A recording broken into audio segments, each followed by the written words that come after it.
ಓಂ ಶಾಂತಿ. ಶಿವ ತಂದೆಯ ಅವ್ಯಕ್ತ ಮಧುರ ಮಹಾವಾಕ್ಯ.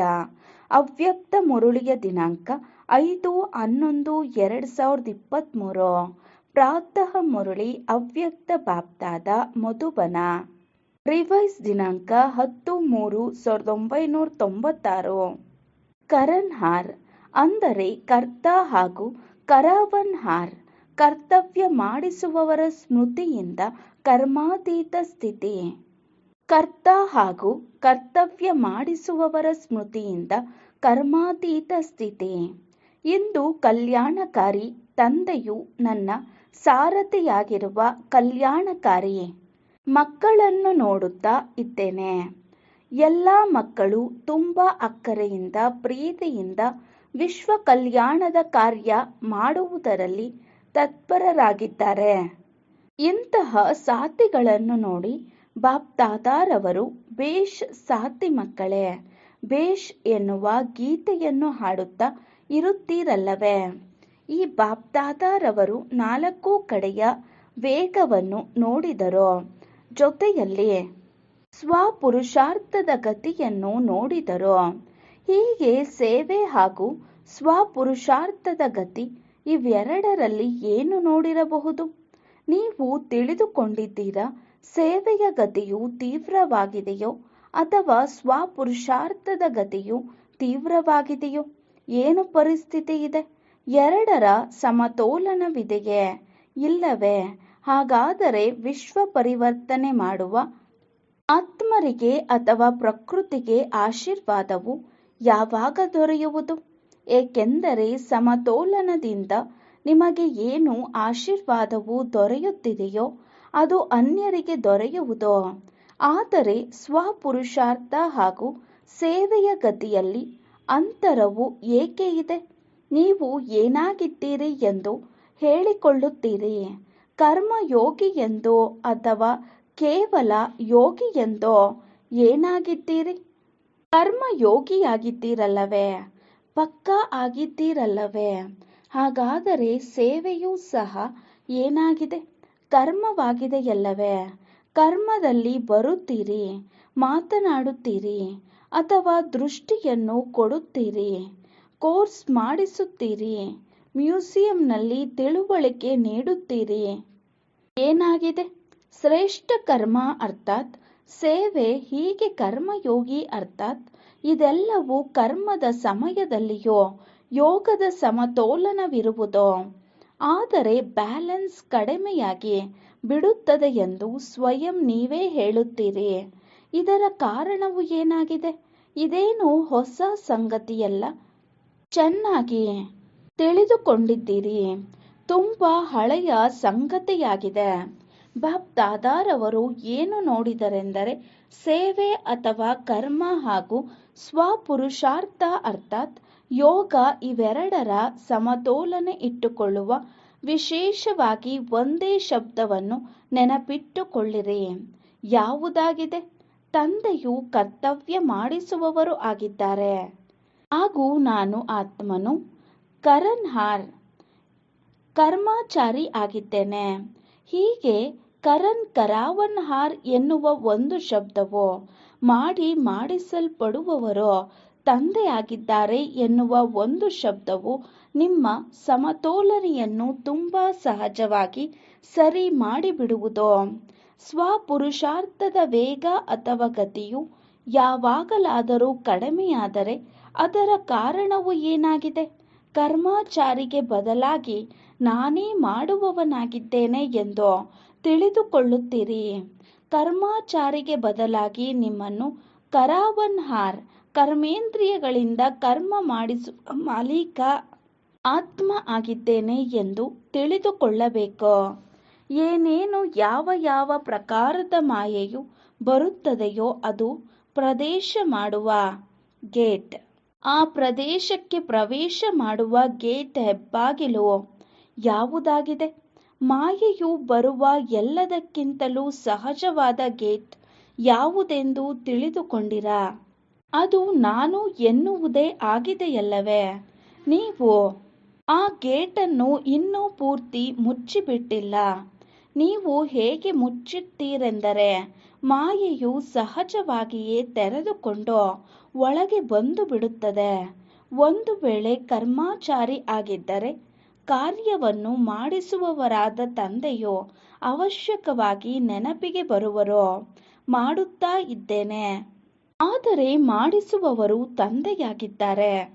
ಕಾರ್ಯ ಮಾಡಿಸುವ ತಂದೆಯು ಜೊತೆಯಲ್ಲಿ ಇಲ್ಲದಿದ್ದರೆ ನಾನು ಕರ್ಮಾಚಾರಿ ಆಗಲು ಸಾಧ್ಯವಾಗುವುದಿಲ್ಲ. ಹೀಗೆ ಡಬಲ್ ರೂಪದಿಂದ ಕರ್ತವ್ಯ ಮಾಡಿಸುವವರ ಸ್ಮೃತಿಯೂ ಇರಬೇಕು. ಒಂದು ವೇಳೆ ಕರ್ಮಾಚಾರಿ ಆಗಿದ್ದರೆ ಕಾರ್ಯವನ್ನು ಮಾಡಿಸುವವರಾದ ತಂದೆಯು ಅವಶ್ಯಕವಾಗಿ ನೆನಪಿಗೆ ಬರುವರು. ಮಾಡುತ್ತಾ ಇದ್ದೇನೆ. ಆದರೆ ಮಾಡಿಸುವವರು ತಂದೆಯಾಗಿದ್ದಾರೆ.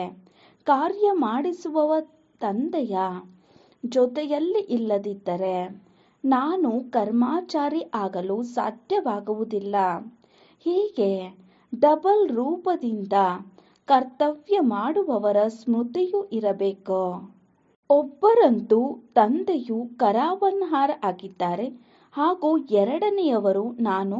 ಆತನೂ ಸಹ ಈ ಕರ್ಮೇಂದ್ರಿಯಗಳ ಮಾಲೀಕ, ಕರ್ಮ ಮಾಡಿಸುವ ಮಾಲೀಕನಾಗಿದ್ದೇನೆ. ಈ ಸ್ಮೃತಿಯಿಂದ ಏನಾಗುವುದೆಂದರೆ ಕರ್ಮವನ್ನು ಮಾಡುತ್ತಿದ್ದರೂ ಕರ್ಮದ ಒಳ್ಳೆಯ ಅಥವಾ ಕೆಟ್ಟ ಪ್ರಭಾವದಲ್ಲಿ ಬರುವುದಿಲ್ಲ.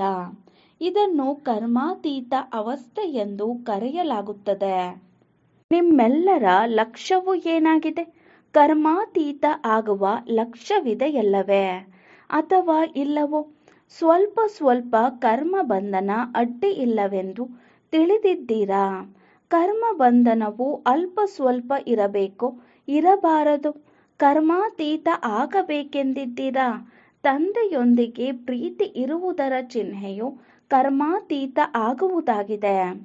ಆದ್ದರಿಂದ ಕರ್ತವ್ಯ ಮಾಡಿಸುವ ಮಾಲೀಕ ಆಗಿ ಕರ್ಮ ಮಾಡಿರಿ, ಮಾಡಿಸಿರಿ. ಕರ್ಮೇಂದ್ರಿಯಗಳು ನಿಮ್ಮಿಂದ ಕರ್ಮ ಮಾಡಿಸಬಾರದು. ಆದರೆ ನೀವು ಕರ್ಮೇಂದ್ರಿಯಗಳಿಂದ ಮಾಡಿಸಿರಿ. ನಿಮ್ಮನ್ನು ಸಂಪೂರ್ಣ ಕರ್ಮೇಂದ್ರಿಯಗಳಿಂದ ಭಿನ್ನವಾದ ಅಶರೀರಿ ಆತ್ಮನೆಂದು ತಿಳಿದು ಕರ್ಮ ಮಾಡಿಸಿರಿ. ಈ ಸ್ಮೃತಿಯು ಪ್ರಕಟ ರೂಪದಲ್ಲಿ ಇರಲಿ, ಮರ್ಜು ರೂಪದಲ್ಲಿ ಅಲ್ಲ. ಮರ್ಜು ರೂಪದಲ್ಲಿ ಒಮ್ಮೊಮ್ಮೆ ಕರ್ತವ್ಯ ಮಾಡಿಸುವ ಮಾಲೀಕರಿಗೆ ಬದಲಾಗಿ ಕರ್ಮೇಂದ್ರಿಯಗಳ ಅರ್ಥಾತ್ ಮನಸ್ಸಿನ ಬುದ್ಧಿಯ ಸಂಸ್ಕಾರದ ವಶರಾಗಿ ಬಿಡುತ್ತೀರಿ. ಕಾರಣವೇನು? ಕರಾವನ್ಹಾರ್ ಕರ್ತವ್ಯ ಮಾಡಿಸುವ ಆತ್ಮರಾಗಿದ್ದೇನೆ, ಮಾಲೀಕನಾಗಿದ್ದೇನೆ, ವಿಶೇಷ ಆತ್ಮ, ಮಾಸ್ಟರ್ ಸರ್ವಶಕ್ತಿವಂತ ಆತ್ಮನಾಗಿದ್ದೇನೆ ಎನ್ನುವ ಸ್ಮೃತಿಯು ಮಾಲೀಕತನದ ಸ್ಮೃತಿಯನ್ನು ತಂದುಕೊಡುತ್ತದೆ. ಇಲ್ಲದಿದ್ದರೆ ಒಮ್ಮೊಮ್ಮೆ ಮನಸ್ಸು ನಿಮ್ಮನ್ನು ನಡೆಸುತ್ತದೆ ಹಾಗೂ ಒಮ್ಮೊಮ್ಮೆ ನೀವು ಮನಸ್ಸನ್ನು ನಡೆಸುತ್ತೀರಿ. ಆದ್ದರಿಂದ ಸದಾ ಸ್ವಾಭಾವಿಕವಾಗಿ ಮನ್ಮನಾಭವದ ಸ್ಥಿತಿಯೂ ಇರುವುದಿಲ್ಲ. ನಾನು ಸಂಪೂರ್ಣ ಭಿನ್ನ ಆಗಿದ್ದೇನೆ ಹಾಗೂ ಕೇವಲ ಭಿನ್ನವಷ್ಟೇ ಅಲ್ಲ, ಆದರೆ ಮಾಲೀಕನಾಗಿದ್ದೇನೆ. ತಂದೆಯನ್ನು ನೆನಪು ಮಾಡುವಾಗ ಬಾಲಕನಾಗಿದ್ದೇನೆ ಹಾಗೂ ನಾನು ಆತ್ಮನು ಕರ್ಮೇಂದ್ರಿಯಗಳಿಂದ ಕರ್ಮ ಮಾಡಿಸುವವನು ಆಗಿರುವುದರಿಂದ ಮಾಲೀಕನಾಗಿದ್ದೇನೆ. ಇನ್ನು ಈ ಅಭ್ಯಾಸದ ಬಗ್ಗೆ ಗಮನ ಕಡಿಮೆ ಇದೆ. ಸೇವೆಯಲ್ಲಿ ತುಂಬಾ ಚೆನ್ನಾಗಿ ತತ್ಪರರಾಗಿದ್ದೀರಿ. ಆದರೆ ಲಕ್ಷ್ಯವು ಏನಾಗಿದೆ? ಸೇವಾದಾರಿ ಆಗಬೇಕೆನ್ನುವ ಲಕ್ಷ್ಯವಿದೆಯೋ ಅಥವಾ ಕರ್ಮಾತೀತ ಆಗಬೇಕೆನ್ನುವ ಲಕ್ಷ್ಯವಿದೆಯೋ ಅಥವಾ ಎರಡೂ ಜೊತೆ ಅಥವಾ ಜೊತೆಯಲ್ಲಿ ಆಗುವಿರೋ? ಈ ಅಭ್ಯಾಸ ಪಕ್ಕಾ ಆಗಿದೆಯೇ?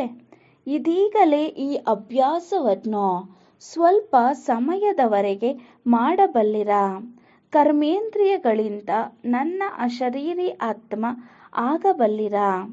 ಅಥವಾ ಶರೀರದಿಂದ ಭಿನ್ನ ಆಗುವುದರಲ್ಲಿ ಸಮಯವನ್ನು ತೆಗೆದುಕೊಳ್ಳುವಷ್ಟು ಶರೀರದೊಂದಿಗೆ ಮೋಹ ಮಮತೆಯುಳ್ಳವರು ಆಗಿದ್ದೀರೋ? ಶರೀರದಿಂದ ಭಿನ್ನವಾಗಲು ನಿಮಗೆ ಸಾಧ್ಯವಾಗುತ್ತದೆಯೇ? ಎಷ್ಟು ಸಮಯದಲ್ಲಿ ಆಗಬಲ್ಲಿರಿ? 5 ನಿಮಿಷಗಳು ಬೇಕೇ? ಅಥವಾ 1 ನಿಮಿಷ ಬೇಕೋ ಅಥವಾ 1 ಸೆಕೆಂಡ್ ಬೇಕೋ? 1 ಸೆಕೆಂಡಿನಲ್ಲಿ ಅಶರೀರಿ ಆಗಬಲ್ಲಿರಾ? ಹಿಂದೆ ಕುಳಿತುಕೊಂಡಿರುವವರು ಆಗಬಲ್ಲಿರಾ? ಪಾಂಡವರು 1 ಸೆಕೆಂಡಿನಲ್ಲಿ ಸಂಪೂರ್ಣ ಭಿನ್ನ ಅಶರೀರಿ ಆಗಬಲ್ಲಿರಾ? ಆತ್ಮವು ಶರೀರದಿಂದ ಭಿನ್ನವಾದ ಮಾಲೀಕ ಹಾಗೂ ಕರ್ಮೇಂದ್ರಿಯಗಳು ಕರ್ಮಚಾರಿಗಳು ಆಗಿವೆ ಎನ್ನುವ ಅಭ್ಯಾಸವು ಯಾವಾಗ ಬೇಕಾದರೂ ಆಗ ಇರಬೇಕು. ಒಳ್ಳೆಯದು. ಈಗಲೇ 1 ಸೆಕೆಂಡಿನಲ್ಲಿ ಅಶರೀರಿ ಹಾಗೂ ತಂದೆಗೆ ಪ್ರಿಯರು ಆಗಿಬಿಡಿ. ಶಕ್ತಿ ಪೂರ್ಣವಾದ ಅಭ್ಯಾಸ ಮಾಡಿರಿ. ನಾನು ಶರೀರದಿಂದ ಭಿನ್ನವಾದ ಆತ್ಮ ಆಗಿಯೇ ಇದ್ದೇನೆ. ಈ ಕರ್ಮೇಂದ್ರಿಯಗಳು ನನ್ನ ಸಾಥಿಯಾಗಿವೆ, ಕರ್ಮದ ಸಾಥಿಯಾಗಿವೆ. ಆದರೆ ನಾನು ಅಶರೀರಿ ಆತ್ಮ ಆಗಿದ್ದೇನೆ ಹಾಗೂ ತಂದೆಗೆ ಪ್ರಿಯನಾಗಿದ್ದೇನೆ. ಈಗಲೇ 1 ಸೆಕೆಂಡಿನಲ್ಲಿ ಅಭ್ಯಾಸವನ್ನು ಪುನಃ ಮಾಡಿರಿ. ಡ್ರಿಲ್ ಮಾಡುವುದು ಸಹಜವೆನಿಸುತ್ತದೆಯೇ ಅಥವಾ ಕಷ್ಟವಾಗಿದೆಯೋ? ಸಹಜವಾಗಿದ್ದರೆ ಇಡೀ ದಿನದಲ್ಲಿ ಕರ್ಮ ಮಾಡುವ ಸಮಯದಲ್ಲಿ ಈ ಸ್ಮೃತಿಯನ್ನು ಪ್ರಕಟಗೊಳಿಸಿದರೆ ಕರ್ಮಾತೀತ ಸ್ಥಿತಿಯನ್ನು ಸಹಜವಾಗಿ ಅನುಭವ ಮಾಡುವಿರಿ. ಸೇವೆ ಅಥವಾ ಕರ್ಮವನ್ನು ಬಿಡಬಲ್ಲಿರಾ? ಬಿಡುವಿರೇನೋ? ಮಾಡಲೇಬೇಕೋ? ತಪಸ್ಸಿನಲ್ಲಿ ಕುಳಿತುಕೊಳ್ಳುವುದು ಸಹ ಕರ್ಮವಾಗಿದೆ. ಕರ್ಮವನ್ನು ಮಾಡದೆ ಅಥವಾ ಸೇವೆಯನ್ನು ಮಾಡದೇ ಇರಲು ಸಾಧ್ಯವಾಗುವುದಿಲ್ಲ ಹಾಗೂ ಇರಲೂಬಾರದು. ಏಕೆಂದರೆ ಸಮಯವು ಕಡಿಮೆ ಇದೆ ಹಾಗೂ ಸೇವೆಯು ಇನ್ನೂ ತುಂಬ ಇದೆ. ಸೇವೆಯ ರೂಪರೇಖೆಯು ಬದಲಾಗಿದೆ. ಆದರೆ ಈಗಲೂ ಸಹ ಅನೇಕ ಆತ್ಮರ ಆಕ್ಷೇಪಣೆಯು ಉಳಿದುಬಿಟ್ಟಿದೆ. ಆದ್ದರಿಂದ ಸೇವೆ ಹಾಗೂ ಸ್ವಪುರುಷಾರ್ಥದ ಸಮತೋಲನೆ ಇಟ್ಟುಕೊಳ್ಳಿರಿ. ಸೇವೆಯಲ್ಲಿ ನಾನು ತುಂಬ ವ್ಯಸ್ತವಾಗಿ ಬಿಟ್ಟಿದ್ದೇನಲ್ಲವೇ? ಆದ್ದರಿಂದ ಸ್ವಪುರುಷಾರ್ಥವು ಕಡಿಮೆಯಾಗಿ ಬಿಟ್ಟಿತು ಎಂದು ಹೇಳುವುದು ಸರಿಯಲ್ಲ. ಸೇವೆಯಲ್ಲಿ ಸ್ವಪುರುಷಾರ್ಥದ ಬಗ್ಗೆ ಗಮನವು ಇನ್ನೂ ಅಧಿಕವಾಗಿರಬೇಕು.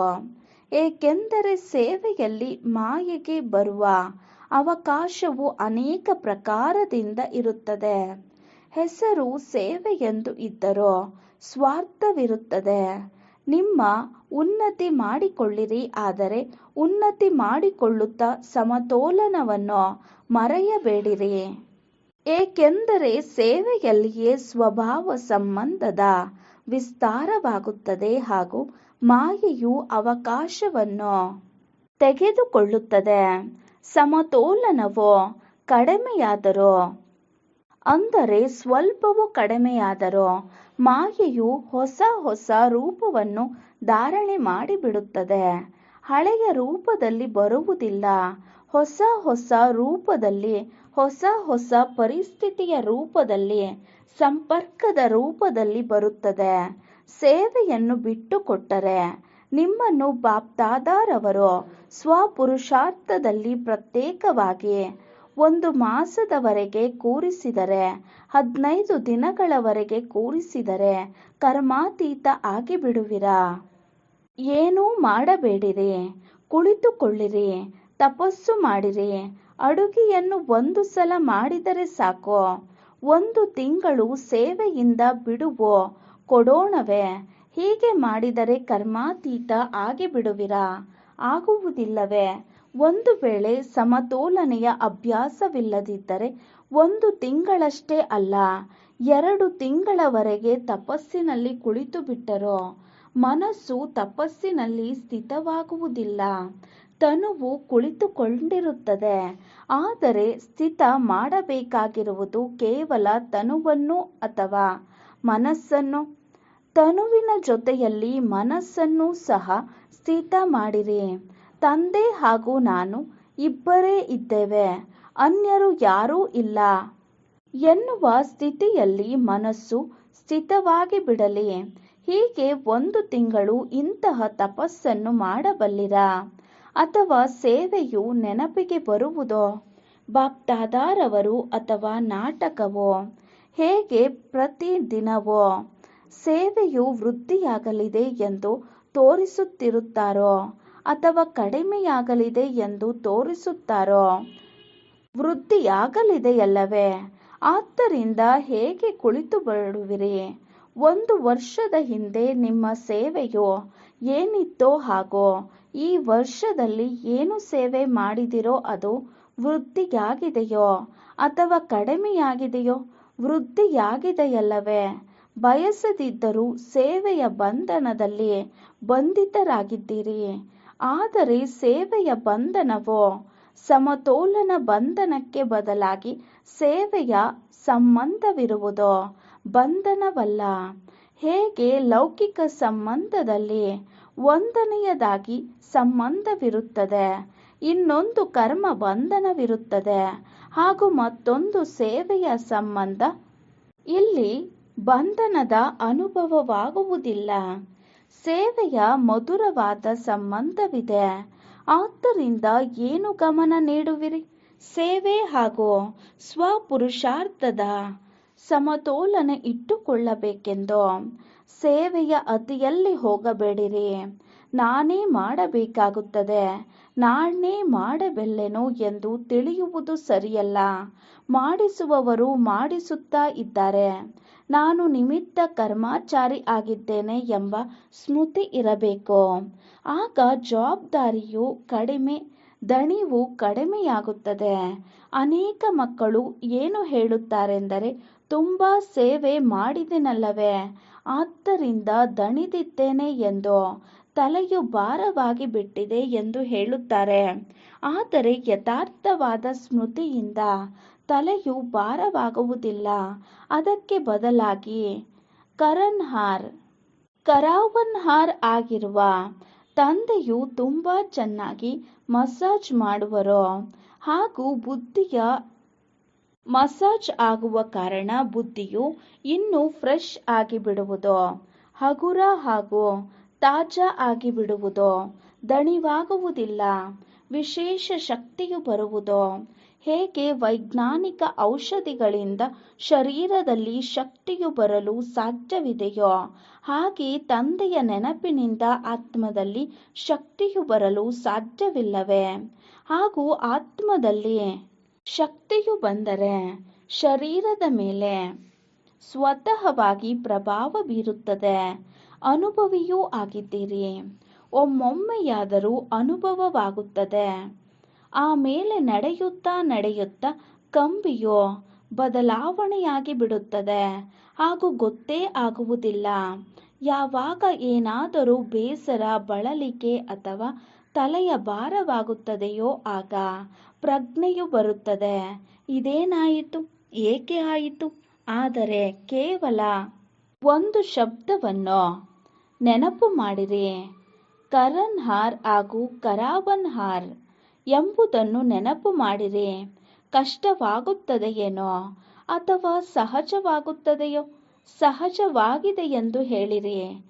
ಹಿಂದೆ ಕುಳಿತವರು ಹೇಳಿದಿರಾ? ಎಲ್ಲರೂ ಸಹಜವಾಗಿದೆ ಎಂದು ಜೋರಾಗಿ ಹೇಳಿದರು.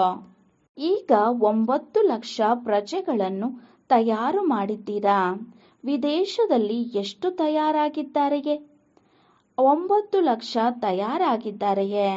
ಹಾಗೂ ಭಾರತದಲ್ಲಿ ತಯಾರಾಗಿದ್ದಾರೆಯೇ? ತಯಾರಾಗಿಲ್ಲ.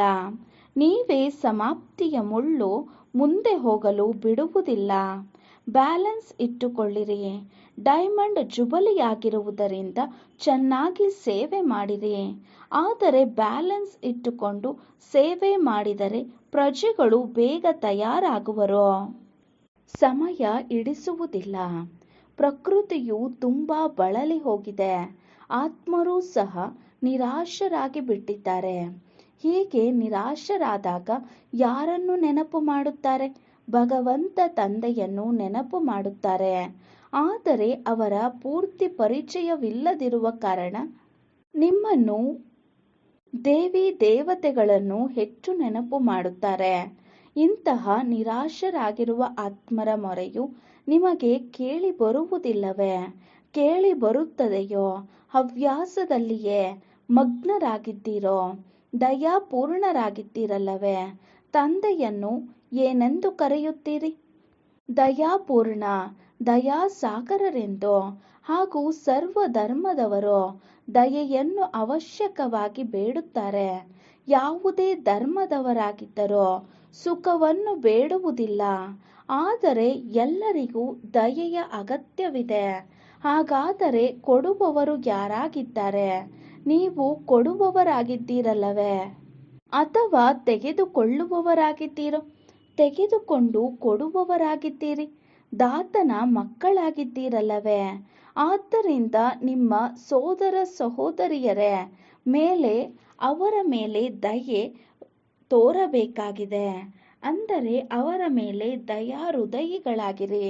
ಹಾಗೂ ದಯಾಹೃದಯಿಯಾಗಿ ಸೇವೆ ಮಾಡಿದರೆ ಅದರಲ್ಲಿ ನಿಮಿತ್ತ ಭಾವವು ಸ್ವತಃವಾಗಿಯೇ ಇರುವುದು. ಯಾರಾದರೂ ಎಷ್ಟೇ ಕೆಟ್ಟವರಾಗಿದ್ದರೂ ಒಂದು ವೇಳೆ ನಿಮಗೆ ಆತನದ ಅಂದರೆ ಅದರ ಆತ್ಮದ ಬಗ್ಗೆ ದಯೆ ಇದ್ದರೆ ನಿಮಗೆ ಅವರ ಬಗ್ಗೆ ಎಂದೂ ತಿರಸ್ಕಾರ ಅಥವಾ ಅಸತ್ಯ ಕ್ರೋಧದ ಭಾವನೆಯು ಬರುವುದಿಲ್ಲ. ದಯೆಯ ಭಾವನೆಯು ಸಹಜವಾಗಿ ನಿಮಿತ್ತ ಭಾವವನ್ನು ಪ್ರಕಟಗೊಳಿಸಿಬಿಡುತ್ತದೆ. ಸ್ವಾರ್ಥಪರವಾದ ದಯೆಯಲ್ಲಿ ಸತ್ಯವಾದ ದಯೆ ಇರಬೇಕು. ಸ್ವಾರ್ಥವಿರುವ ದಯೆಯೂ ಇರುತ್ತದೆ.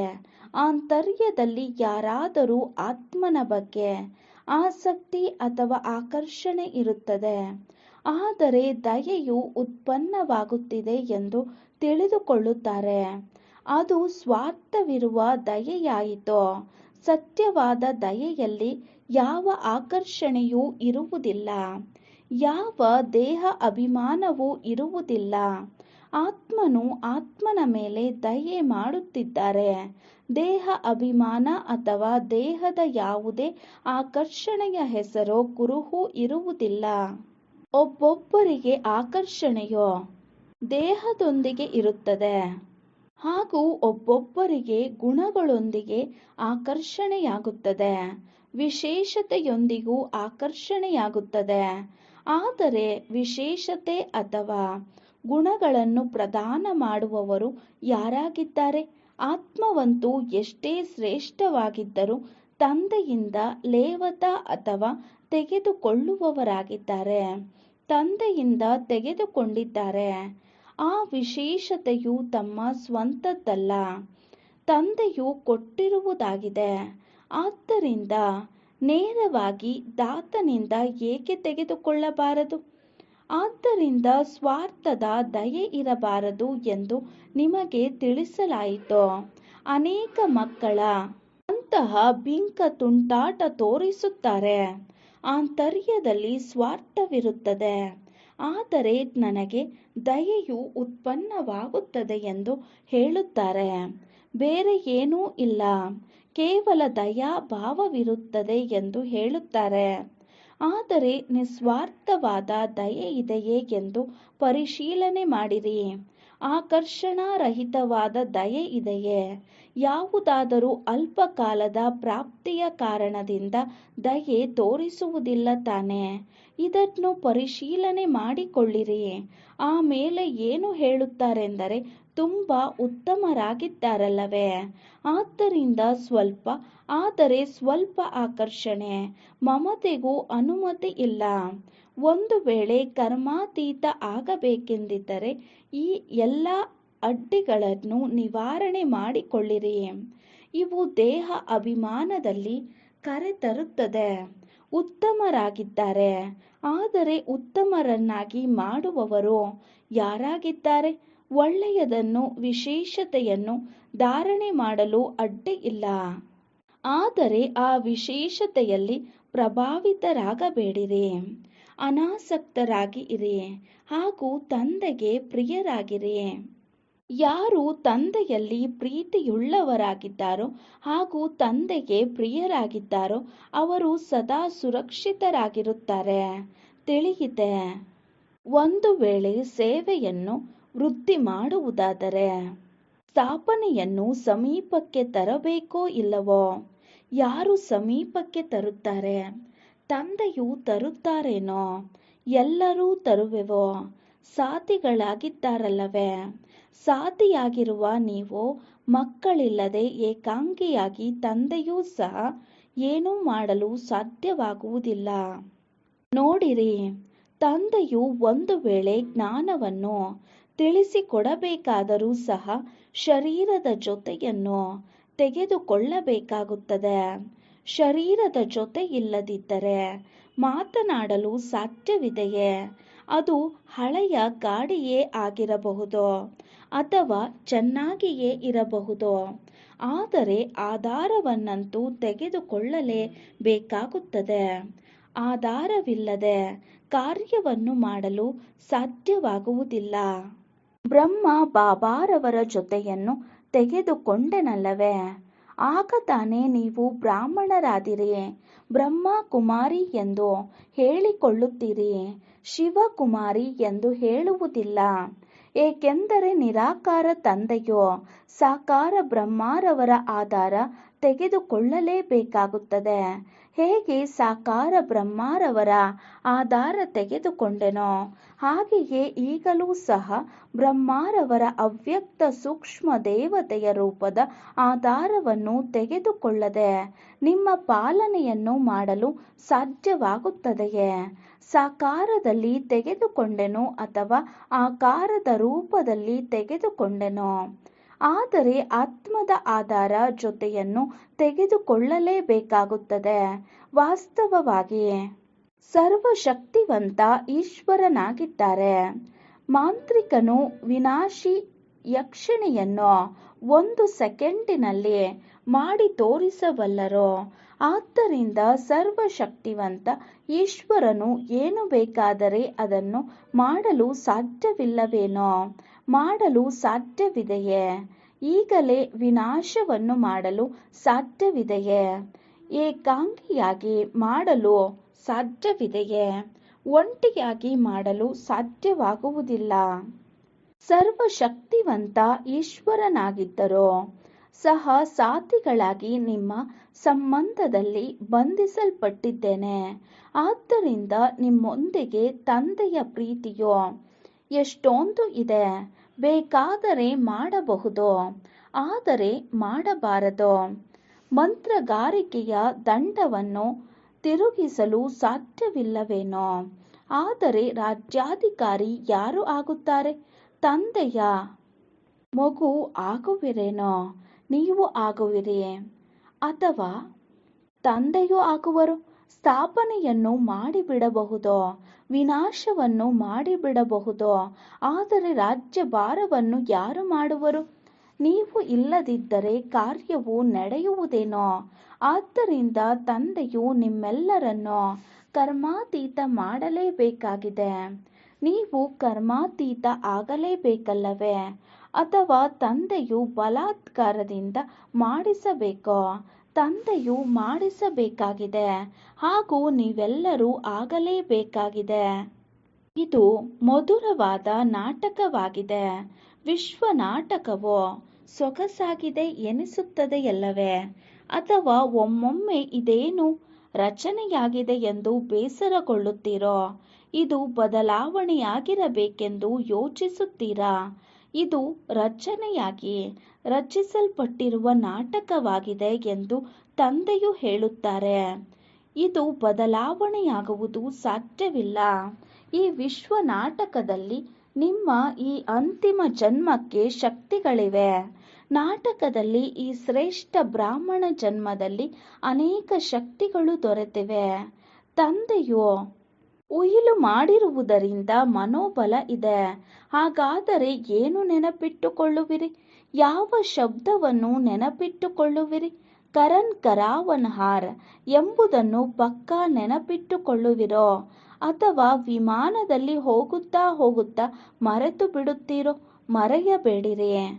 4 ಕಡೆಯ ಸದಾ ಸೇವೆಯ ಅಕ್ಕರೆ ಉತ್ಸಾಹದಲ್ಲಿ ಇರುವ ಸೇವಾದಾರಿ ಆತ್ಮರು, ಸದಾ ಸ್ವಪುರುಷಾರ್ಥ ಹಾಗೂ ಸೇವೆ ಎರಡರ ಸಮತೋಲನ ಇಟ್ಟುಕೊಳ್ಳುವ ಆನಂದಪೂರ್ಣ ಆತ್ಮರು, ಸದಾ ನಿಸ್ವಾರ್ಥ ದಯಾಹೃದಯರಾಗಿ ಸರ್ವ ಆತ್ಮರ ಬಗ್ಗೆ ಸತ್ಯವಾದ ದಯೆಯನ್ನು ಮಾಡುವ ವಿಶೇಷ ಆತ್ಮರು ಸದಾ 1 ಸೆಕೆಂಡಿನಲ್ಲಿ ತಮ್ಮನ್ನು ಕರ್ಮ ಬಂಧನ ಅಥವಾ ಅನೇಕ ರಾಯಲ್ ಬಂಧನಗಳಿಂದ ಮುಕ್ತರನ್ನಾಗಿ ಮಾಡಿಕೊಳ್ಳುವ ತೀವ್ರ ಪುರುಷಾರ್ಥಿ ಆತ್ಮರಿಗೆ ಬಾಪ್ ದಾದಾರವರ ನೆನಪು, ಪ್ರೀತಿ ಹಾಗೂ ನಮಸ್ತೆ. ನಾವು ಆತ್ಮಿಕ ಮಕ್ಕಳ ಆತ್ಮಿಕ ತಂದೆಗೆ ನಮಸ್ತೆ ನಮಸ್ತೆ ನಮಸ್ತೆ.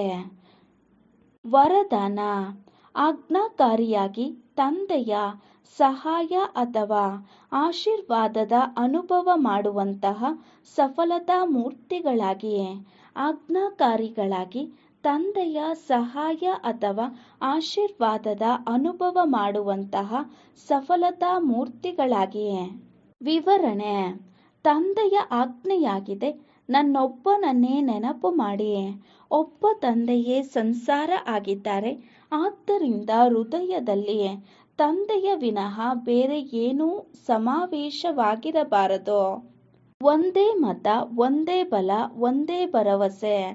ಎಲ್ಲಿ ಒಂದಿದೆ ಅಲ್ಲಿ ಎಲ್ಲ ಕಾರ್ಯದಲ್ಲಿ ಸಫಲತೆ ಇದೆ. ಅವರಿಗೆ ಯಾವುದೇ ಕಾರ್ಯ ಸಹ ಪರಿಸ್ಥಿತಿಯನ್ನು ಪಾರು ಮಾಡುವುದು ಸಹಜವಾಗಿದೆ. ಆಜ್ಞೆ ಪಾಲನೆ ಮಾಡುವಂತಹ ಮಕ್ಕಳಿಗೆ ತಂದೆಯ ಆಶೀರ್ವಾದ ಸಿಗುವುದು.